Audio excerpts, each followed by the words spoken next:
이 항상이라는 단어는 뭔가 우리에게 오는 의미가 어떤 계속이라는 그런 뉘앙스가 있죠.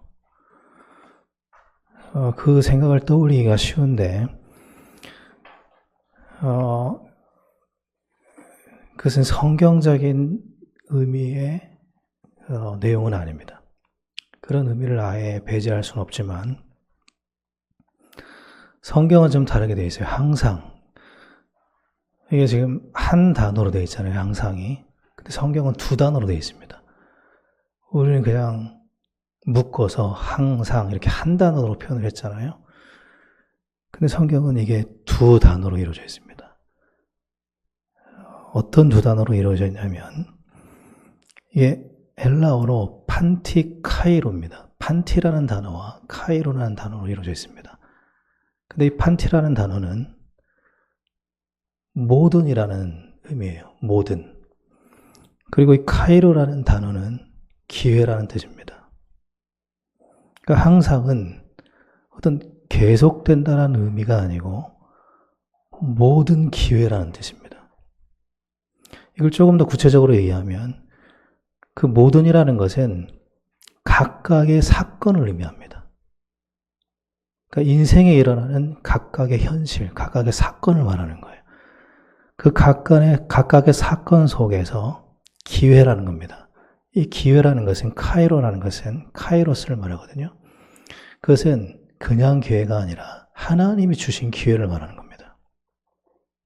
그러므로 하나님이 말씀하실 때 항상, 우리에게 하나님이 항상이라고 말씀하실 때는 너희들의 삶 속에 일어나는 모든 각각의 그 현실 속에 있는 내가 부여한 기회라는 의미가 있습니다.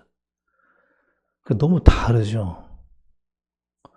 그냥 매 시간이 아니에요. 매 시간이 아니라 의미 없는 매 시간이 아니라 하나님 자녀에게는 매 순간순간 사건이 그 각각마다 그 속에 하나님의 기회가 있다는 겁니다. 하나님의 계획이 담겨져 있다는 말이에요. 그게 하나님이 말씀하시는 항상입니다. 자, 그러면 하나님은 우리에게 매 삶의 사건마다 기회를 주셨다는 의미예요. 그게 우리의 삶입니다. 모든 사건마다 하나님의 기회가 주어진 게 우리의 삶이라는 겁니다. 그래서 성경이 말씀하고 싶은 건 이겁니다. 성도는 삶을 살아가면서 모든 순간마다 하나님이 주신 기회가 있기 때문에 뭐 하라는 겁니까? 기도하고 깨어있으라는 겁니다. 자, 그런데 이 기도하고 깨어있으라는 말도 정확하게 이해를 해야겠죠. 이미 성전 정화하실 때 내 집은 기도하는 집이다 라고 말씀하시면서 뭘 하셨습니까? 성전에서 말씀을 가르치셨죠. 그 기도가 뭔지를 알려주신 거예요. 기도는 말씀의 가르침을 받는 겁니다. 말씀의 가르침을 받는다는 건 뭐죠? 말씀으로 내가 채워지는 게 기도라는 겁니다. 근데 오늘도 똑같아요. 자, 36절에 보니까 항상 매 사건마다 하나님의 기회를 누리기 위해서 기도하며 깨어있으라라고 말씀하신 뒤에 37절에 뭐를 하십니까? 성전에서 가르치시잖아요.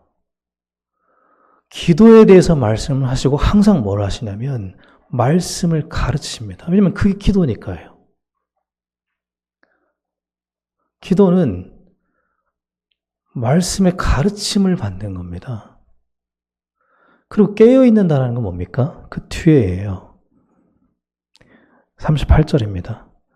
모든 백성이 그 말씀을 들으려고 이른 아침에 성전에 나아가더라. 깨어있는다라는 것은 말씀을 들을 자세를 말합니다. 말씀을 들을 준비 자세를 갖추고 있는 것을 깨어있음이라고 얘기하는 겁니다.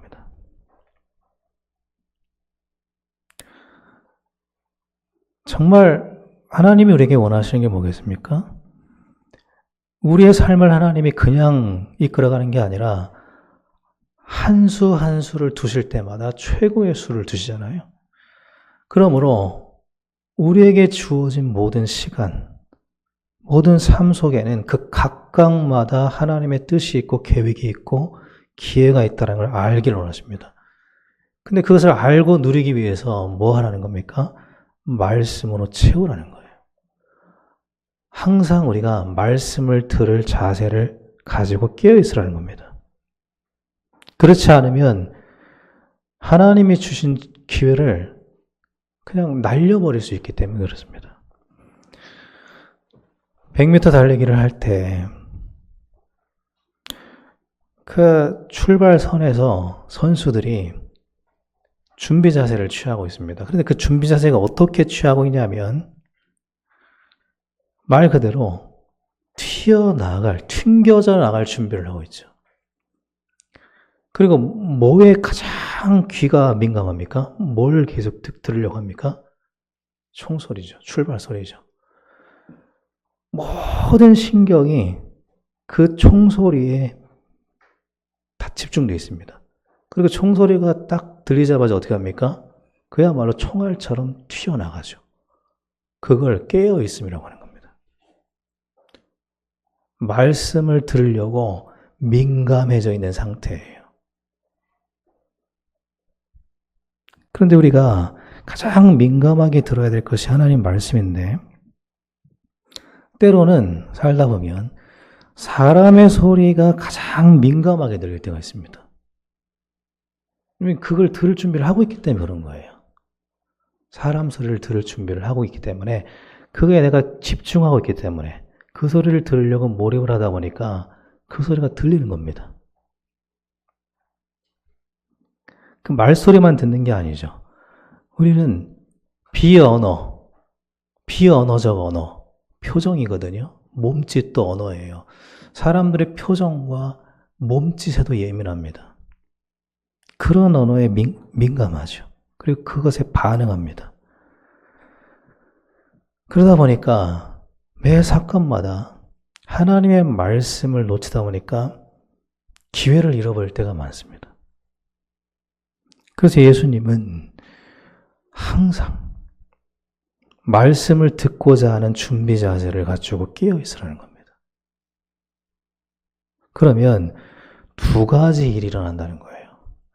우리가 하나님을 항상 모든 사건마다 각각의 사건마다 뜻이 있고 기회를 부여하셨는데 우리가 그것을 기도하고 깨어 있는 상태로 그 말씀의 충만한 상태로 있게 된다면 두 가지 일이 일어나는데 36절에 보니까 이렇다는 겁니다. 너희는 장차 올 이 모든 일을 등이 피하고 인자 앞에 서도록. 뭐를 하기 위해서 기도하고 깨어 있으라는 겁니까? 장차 올 모든 환난이에요. 장차 올 모든 환난. 이미 왔고 오고 있고 지금도 있고 앞으로 올 환난. 이것을 피하고 서기 위해서.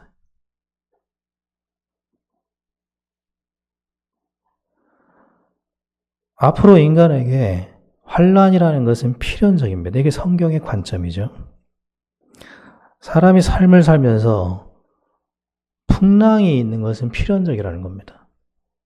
근데 그 모든 일을 당할 때, 그 모든 일 속에서 성도는 두 가지가 되어야 되는데 피하고 서야 된다는 거예요. 피한다라는 것은 뭐냐면 그 모든 문제로부터 빠져나온다라는 거예요. 벗어난다라는 겁니다. 그 벗어난다라는 게 뭡니까? 이런 겁니다. 모세를 통해서 애굽에 10가지 재앙이 임했어요. 그런데 애굽에게 그 10가지 재앙은 분명히 재앙이었습니다. 그런데 이스라엘 백성에게는 뭐였습니까? 애굽을 빠져나올 기회였죠. 애굽을 벗어날 기회였습니다. 그러니까 이 피한다라는 말은 뭐하고 관련있는 말이냐면 구원과 관련있는 거예요. 어떤 문제가 우리에게 닥칠지라도 우리는 그 속에서 구원을 누려야 된다는 겁니다. 그러기 위해서 뭐 해야 된다는 거예요? 말씀의 가르침을 받아서 말씀을 채워둬야 된다는 겁니다. 재앙이 기회라는 관점은 재앙 속에 들어있는 사람에게 갖기 참 어려운 관점이죠. 재앙이 닥쳐오는데 그것이 기회다라고 말하는 것을 그런 관점 갖는 게 쉽지가 않습니다.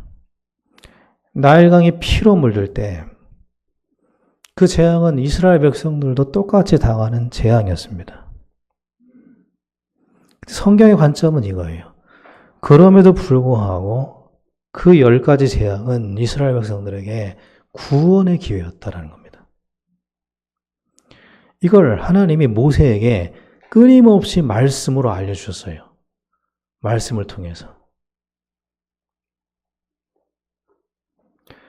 그래서 우리에게 필요한 건 뭐냐면 그 말씀을 통해서 깨닫는 거예요. 근데 예수님이 이렇게 말씀하신 겁니다. 우리 인생의 어떤 특정한 사건에만 하나님의 기회가 있는 것이 아니고 항상 있다는 겁니다. 매 사건마다 하나님은 기회를 주신다는 거예요. 매 사건마다. 모든 사건마다 항상. 이것을 누리기 위해서 말씀의 가르침을 받아라. 말씀의 귀를 기울여라. 말씀을 듣는 것에 민감해라. 그리고 그 말씀을 채워야 된다. 말씀을 채운다라는 건 뭐죠? 예수님을 채운다라는 것이고 성령을 채운다라는 것이고 하나님을 채운다라는 거예요. 성삼위 하나님으로 충만해지는 걸 말합니다. 그러니까 날마다 성삼위 하나님으로 충만해져라.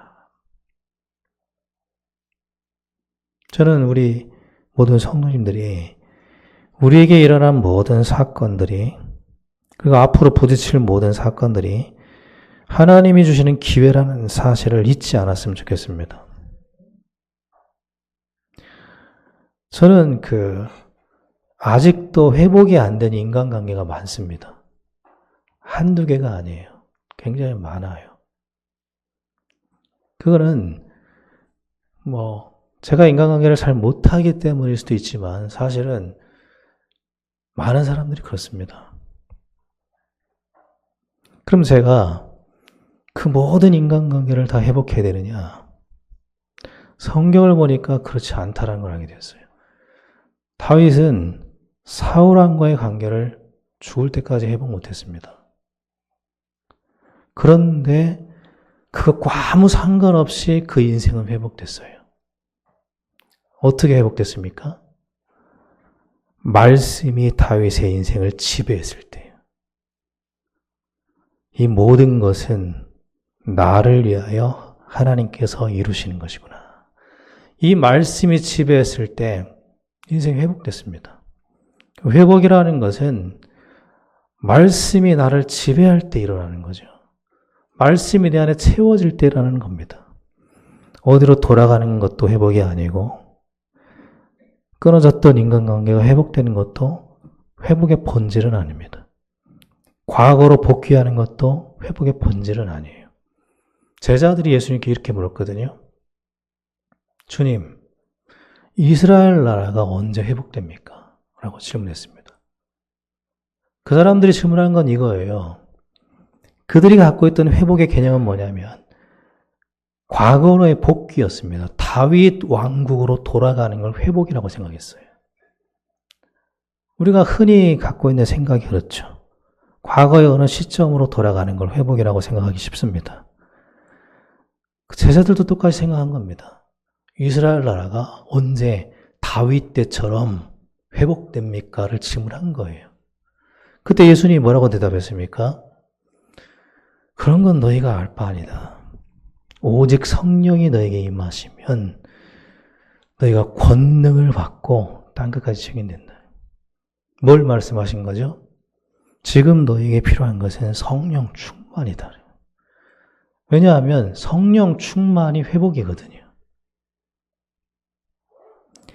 성령 충만을 입으라는 거예요. 근데 우리가 너무나 착각이 강력합니다. 항상 회복하면 과거를 떠올리고, 항상 회복하면 뭔가 끊어진 관계가 다시 연결되는 걸 생각합니다. 그런데 과연 그럴까요? 바울은 예수 그리스도를 알고 그동안 있었던 과거의 모든 인간관계가 다 파괴됐습니다. 그들로부터 쫓겨다녔죠. 모든 관계가 다 파괴됐어요. 그러나 그 어느 때보다 바울은 그리스도 안에서 회복됐습니다. 그 어느 때보다 가장 하나님의 뜻 안에 있었기 때문이에요. 우리가 인간적인 관점이 너무 강하면 하나님의 뜻은 약해질 수밖에 없습니다. 그 어떤 인간관계보다 우선인 것은 하나님과의 관계예요. 회복의 핵심은 이 세상에 있는 것이 아니고 어떤 사람에게 있는 게 아닙니다. 하나님과 함께하는 것이 회복이고 말씀이 채워지는 것이 회복의 근본입니다. 우리가 그렇게 되길 바랍니다. 그러면 어떻게 됩니까? 내 안에 말씀이 채워진다라는 것은 무거워진다라는 거잖아요. 물통에 물이 채워지면 무거워지듯이. 그러면 늘 현실로 기울어졌던 내 생각이 어디로 기울어집니까? 말씀으로 기울어지게 되겠죠. 그걸 이렇게 표현할 수 있습니다. 말씀의 권위가 살아나는 거예요. 말씀의 권위가 내 안에서 살아나면 인생에는 회복이 일어납니다. 제가 군대에 있을 때 모셨던 상관이 키가 아주 작았어요. 키가 정말 작았고 몸도 삐쩍 말라서 볼품이 없었습니다. 거기다가 이 생김새도 못생겼어요. 그래서 옷을 입으면, 군복을 입으면 폼이 안 나요. 말랐죠, 작죠, 얼굴도 못생겼어요. 그러니까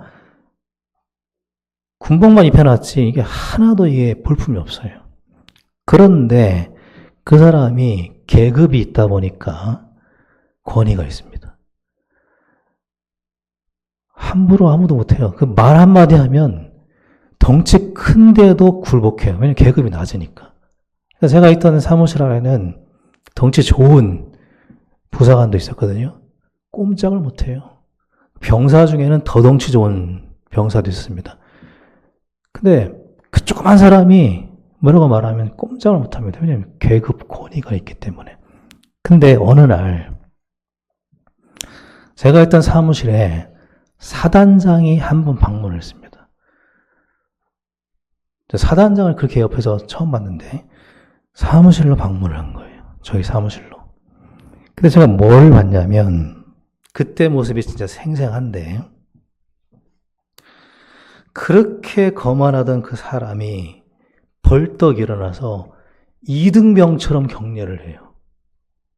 이등병처럼. 그 사람도 장교인데 이등병처럼 격려를 해요. 똑바로 서가지고 이등병처럼 단결을 외치는데 이등병 크게 외치거든요. 그렇게 단결 크게 외쳐요.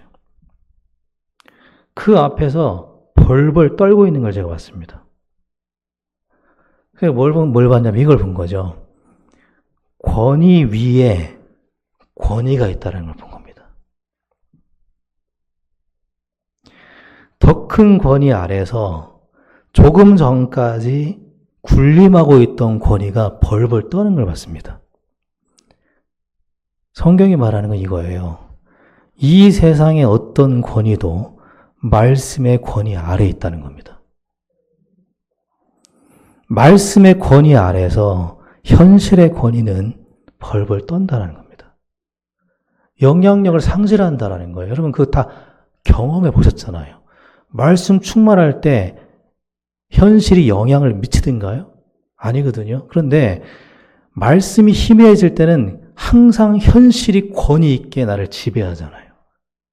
그런데 여러분 다 아시지 않습니까? 말씀 충만해질 때는요, 항상 현실의 권위는 영향력을 상실합니다. 그게 성경의 이야기예요. 여러분, 조선시대 때 왕의 외척, 왕의 친척들은 엄청난 권세 권위가 있었습니다. 그래서 날아가는 새도 떨어뜨린다는 말이 왕에게서 나온 이야기가 아니고 그런 외척들의 이야기예요. 왕의 친척들, 그것도 왕의 부인의 친척들. 권위가 하늘에 나는 새도 떨어뜨릴 만큼 권위가 있는 겁니다. 그런데 조선 시대 조선왕조실록 보셨습니까? 거기 보면 수없이 나오는 얘기가 있습니다.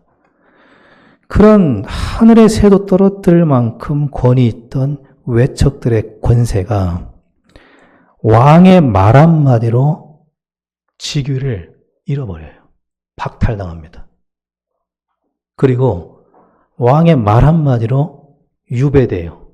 저 제주도로, 강화도로, 시골로, 저 함경도로 유배돼요. 그리고 왕이 사약을 내리면 먹고 죽어야 됩니다. 뭡니까? 권위 위에 권위가 있어요. 그리고 왕 대신 그리스도의 권위 앞에 이 세상 임금의 권위를 가진 사단은 무릎을 꿇어야 됩니다. 벌벌 떨어요.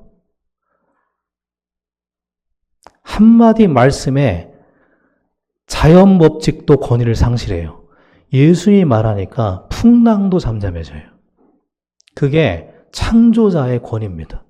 말씀의 권위예요. 하나님이 이 세상의 주인이라는 거예요. 그게 성경이 말하는 겁니다. 제자들이 풍랑이 말씀 한마디로 잠잠해지는 것을 보면서 벌벌 떨면서 얘기합니다.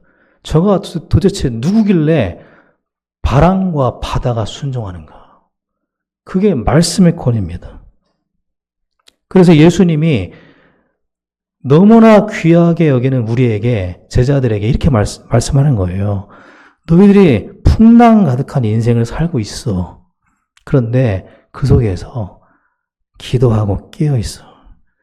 말씀으로 충만해지면 그 모든 게 너에게는 구원의 기회가 돼. 더 견고하게 서는 기회가 되는 거야.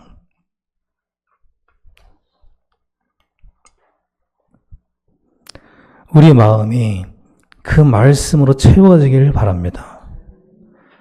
진리를 무너뜨릴 현실의 권위 따위는 존재하지 않는다는 겁니다.